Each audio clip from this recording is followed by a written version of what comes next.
you ready? Today we're gonna have a lovely time making the Brussels sprouts. We'll just cut them into pieces and give them a little wash on our bill.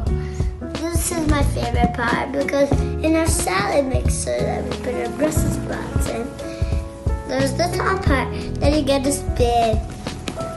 Now we're gonna transfer them into our mixing bowl.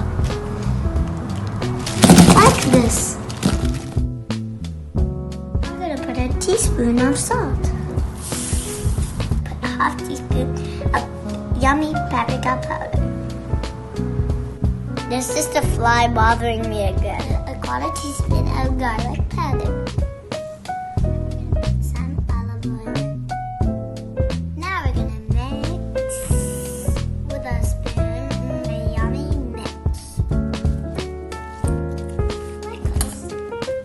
Now we're just gonna pour all of these Brussels sprouts. Well, it has to be flat side down, like this. Like the bump has to be on top.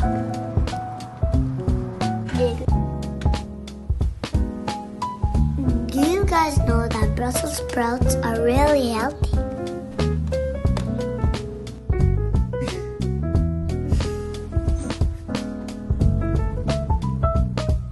Now we're gonna pop this into the oven for 30 minutes.